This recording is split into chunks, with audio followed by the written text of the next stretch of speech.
샬롬, 말씀 읽어주는 김기용 목사입니다. 오늘도 기대하는 마음과 사모하는 마음을 가지고 하나님의 말씀 함께 읽겠습니다. 마가복음 8장 1절부터 13절까지의 말씀입니다. 그쯤에 예수께서 배고픈 무리 앞에 다시 서게 되셨다. 예수께서 제자들을 불러 말씀하셨다. 이 무리를 보니 내 마음이 몹시 아프구나. 이들이 사흘이나 나와 함께 있었는데 이제 먹을 것이 없다. 배고픈 채로 돌려보내면 가다가 지쳐 쓰러질 것이다. 이들 가운데는 멀리서 온 사람들도 있다. 제자들이 대답했다. 저희가 어떻게 하면 좋겠습니까? 여기 광야에서 어떻게 음식을 살 수 있겠습니까? 예수께서 물으셨다. 너희에게 빵이 얼마나 있느냐? 7개입니다. 그들이 말했다. 그러자 예수께서 무리를 바닥에 앉게 하셨다. 예수께서 감사를 드리신 후에 빵 7개를 조금씩 떼어 제자들에게 주셨고 제자들은 그것을 무리에게 나누어 주었다. 마침 거기에 물고기도 몇 마리 있었다. 또 예수께서 물고기를 가지고 감사를 드리신 후에 제자들이 시켜 사람들에게 나누어 주게 하셨다. 사람들은 배불리 먹었다. 남은 것을 거두니 7자루였다. 식사한 사람이 좋기 4,000명이 넘었다. 그때야 예수께서 사람들을 집으로 보내셨다. 예수 자신은 제자들과 함께 곧바로 배로 가서 달마누다로 떠나셨다. 그들이 도착하자 바리새인들이 나와서 예수께 바짝 달라붙었다. 그러고는 자신을 입증해 보이라고 그분을 괴롭히며 궁지로 몰아세웠다. 예수께서 노하시며 말씀하셨다. 어찌하여 이 세대는 기적과 같은 증거를 찾아서 난리들이냐? 내가 이것만 분명히 말해두겠다. 너희는 꿈에라도 증거를 받을 생각은 하지 마라. 예수께서 그들을 떠나서 다시 배에 올라 건너편으로 향하셨다. 이것은 하나님의 말씀입니다. 오늘은 사순절 15번째 날이고요. 3월의 첫날인 3월 1일 3.1절입니다. 3.1절 다 알고 계시죠? 일제의 식민 통치를 항거하고 독립선언문을 발표해서요. 열방 가운데 한국의 독립 의사를 선포한 날입니다. 그런데 특별히 중요한 것은 무엇입니까? 이 3.1절을 주도했던 인물들 가운데 대다수가 기독교인이었다라는 거예요. 그들이 그렇게 할 수 있었던 이유는 무엇일까요? 말씀 앞에서 무엇이 옳고 무엇이 그른지를 분명히 알았기 때문에 이러한 삶을 향하여 나아갈 수 있는 것이고 우리는 그 정신 아래에 이러한 삶을 영위할 수 있는 것입니다. 오늘도 말씀에 가까이 하는 주의 모든 자녀들을 통해서요. 무엇이 옳고 무엇이 그른지를 바르게 분별하고 그 분별한 대로 살아가는 우리 모두가 되었으면 너무나도 좋겠습니다. 오늘 본문 말씀은 두 번째 큰 무리를 먹이신 사건을 기록하고 있습니다. 예수님께서는요, 사흘 동안 자신을 따르던 무리가 줄인 상태가 되자 불쌍히 여기시며 그들을 그대로 돌려보낼 수 없다라고 말씀하셔서요, 오병이어와 똑같은 기적을 행하십니다. 그 후 바리새인들은 예수님을 비난하며 시험할 목적으로 표적을 구해요. 예수님은 불신하는 그들을 깊이 탄식하시며 표적 주시기를 단호히 거절합니다. 이것이 오늘 본문의 말씀인데 저는 이것을 통해서 두 가지를 함께 생각해 보았으면 좋겠어요. 먼저 첫 번째, 우리의 형편을 헤아리시는 예수님에 대해서 기록을 하고 있습니다. 본문의 시작은요, 먹을 것이 다 떨어진 상황 속에서 제자들이 이 문제의 해결을 위해서 예수님 앞에 나온 것이 아니라 예수님께서 제자들을 부르시며 말씀하심으로 이 이야기가 오늘의 본문이 시작되고 있다는 겁니다. 제자들을 부른 예수님이요, 이렇게 이야기하십니다. 2절의 말씀이에요. 내가 무리를 불쌍히 여기노라. 그들이 나와 함께 있은지 이미 사흘이 지났으나 먹을 것이 없도다 라고 이야기합니다.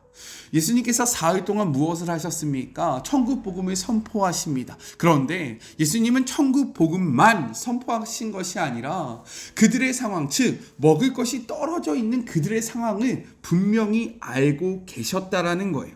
이어지는 3절의 말씀입니다. 만일 내가 그들을 굶겨 집으로 보내면 길에서 기진하리라. 그 중에는 멀리서 온 사람들도 있느니라 라고 이야기합니다.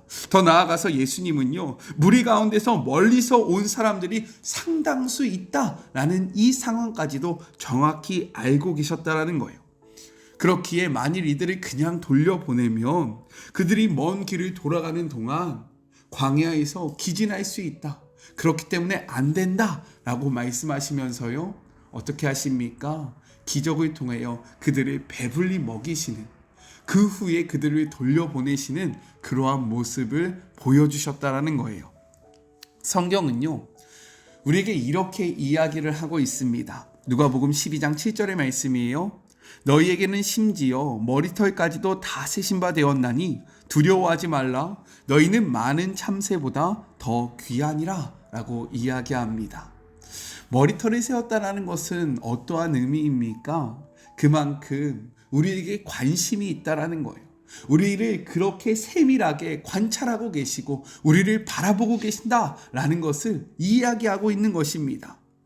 또 이렇게 기록하죠. 마태복음 6장 32절의 말씀입니다. 이는 다 이방인들이 구하는 것이라. 너희 하늘 아버지께서는 이 모든 것이 너희에게 있어야 할 줄을 아시느니라 라고 이야기하십니다.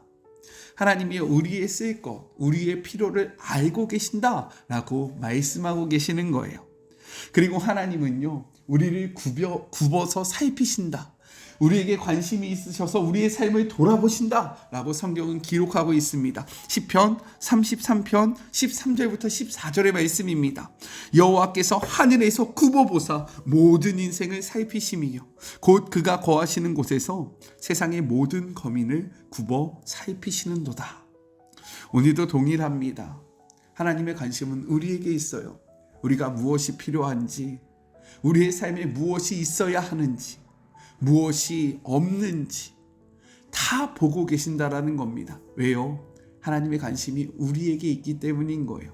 그렇기에 우리를 살피시며 우리의 필요를 아시고 채우시는 하나님을 신뢰함으로 그 모든 필요를 얻는 하루하루가 되기를, 3월 한 달이 되기를 주님의 이름으로 축복합니다. 하나님은 우리의 필요를 아십니다. 아멘이시죠? 그분 앞에 나아가 그 모든 축복을 누리는 우리 모두가 됩시다. 둘째, 시험하며 표적을 구한 바리새인들에 대해서 이야기를 하고 있어요.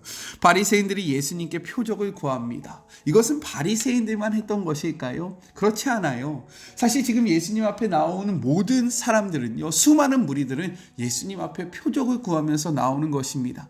아픈 자들은 자신의 그 아픈 곳이 낫기를 소망하면서 예수님 앞에 나왔고요. 그리고 귀신 들린 자들은 이 귀신 들림이 떨어지기를, 정말로 그곳에서 자유하기를 소망하면서 이러한 표적을 구하면서 예수님 앞에 나왔다라는 거예요. 그런데 바리새인들은요, 물론 표적은 구하고 있지만 다른 의도로 표적을 구하고 있다라는 겁니다. 12절의 말씀입니다. 바리새인들이 나와서 예수를 힐난하며 그를 시험하여 하늘로부터 오는 표적을 구하거늘. 힐난하다 라는 단어가 중요한데, 이것은요, 어떤 진실을 알고자 논쟁하는 것이 아니라 논쟁을 하기 위한 논쟁을 의미하고 있다는 겁니다. 즉 그들은 예수님이 어떠한 징조를 보여주셔도 인정할 생각이 없다라는 거예요. 단지 꼬투리를 잡기 위해서 표적을 구하였음을 나타내주고 있는 것입니다. 사실 그들이 진정으로 예수님이 성경이 예언한 메시아라는 것을 내가 알기를 소망한다 라는 것으로부터 표적을 구했다면, 이미 예수님께서 행하셨던 수많은 병자들을 고치시고 그리고 수많은 무리에게 먹을 것을 먹이신 일로 예수님이 하나님의 아들이고 성경이 증언하는 메시아라는 것을 증명하기에는 충분했다라는 겁니다. 하지만 그들은요, 이 수많은 표적을 이미 보았음에도 믿지 않기로 결단했기에 다시금 예수님의 책을 잡기 위하여 그를 비난한 목적으로 표적을 구하고 있다라는 거예요. 이에 예수님은 대답하십니다. 12절의 말씀. 예수께서 속으로 깊이 탄식하시며 이르시되 어찌하여 이 세대가 표적을 구하느냐. 내가 진실로 너희에게 이르노니 이 세대의 표적을 주지 아니하리라 하시고, 그러한 모습을 보면서 탄식하셨다라는 거예요. 가슴이 아프셨다라는 겁니다. 속상하셨다라는 거예요. 왜요? 그들이 믿지 않기로 결단하였기 때문인 것입니다. 그들이 하나님을 배척하기로 결심하였기 때문에 마음을 아파하셨다라는 거예요. 표적은요, 예수님을 영접하고 하나님 나라 백성이 되는 것을 진지하게 고민하는 사람들과 또한 믿는 사람들을 격려하기 위해서 보여지는 것이지, 바리새인들처럼 믿지 않으려고 작정한 사람들의 호기심을 충족시키기 위한 것이 아니라는 거죠. 우리는 어떠합니까? 어떠한 마음으로 그분 앞에서 표적을 구하고 계십니까? 바리새인들과 같이 예수님을 시험하듯이, 마치 이것을 시험한다며 나의 삶에 이 문제가 해결된다며 내가 그때는 예수님 한번 믿어볼게 라며 이야기하고 있지는 않습니까? 하나님의 이적은 그분을 진정으로 따르고 믿는 자들에게 나타나는 거예요. 이를 기억하며 내가 하나님 앞에 어떠한 마음으로 서 있는지를 돌아보는 우리 모두가 되기를 주님의 이름으로 축복합니다. 같이 기도할까요?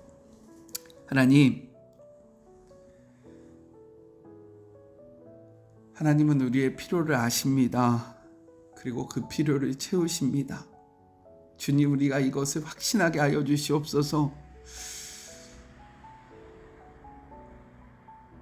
우리의 삶에 많은 필요들이 있어야 함을 고백합니다.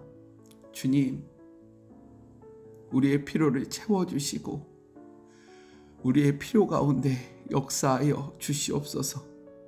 그러나 우리가 이를 시험하듯이 이것을 할 때 내가 예수님을 믿겠다는 그러한 마음으로 주님 앞에 나아오면 아무런 기적을 경험할 수 없음을 고백합니다. 우리의 마음은 어떠합니까? 우리는 어떻게 주님 앞에 서 있습니까?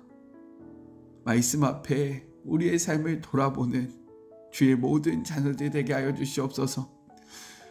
3월의 첫날입니다. 오늘은 3.1절입니다. 과거 믿음의 조상들이 말씀 앞에서 무엇이 옳고 무엇이 그른지를 판단하고 자신의 목숨을 다하여 선을 향하여 나아갔던 날입니다. 우리도 말씀을 붙잡고 그 말씀을 기준으로 무엇이 옳고 무엇이 그른지를 분명히 판단하며 나아가는 주의 모든 자녀들이 되게 하여 주시옵소서. 함께하시 주님을 의지합니다. 주님을 바라봅니다. 우리의 마음속에 역사하여 주시옵소서. 이제는 우리 주 예수 그리스도의 은혜와 하나님의 그 크신 사랑하심과 성령님의 교통하심이 3월을 시작하며 3월 한 달도 특별히 사순절을 보내는 이 시간 매일 말씀을 묵상하며 말씀 앞에 바로 서기로 결심하고 결단하는 주의 모든 자녀들 머리머리 위에와 이들의 가정과 이들의 기업 위에 지금부터 영원히 함께 하시기를 간절히 축원하옵나이다. 아멘. 특별히 오늘은 여러 교회들이 함께 모여서 젊은이 1일 수련회를 진행하고 있습니다. 11시부터 5시까지 하는데요. 이 시간을 통해서 우리 젊은 세대들이, 청년 세대들이 하나님을 깊이 체험하고요. 그들의 삶의 바른 목적과 바른 비전을 발견하는 시간이 될 수 있도록 우리 사랑하는 마리모 가족들이 함께 기도해 주시기를 소망합니다. 저는요, 또 내일 만나도록 할게요. 사랑하고 주님의 이름으로 축복하면서 오늘 하루도 힘내세요. 우리 내일 만나요. 안녕. 오늘도 수고하셨습니다.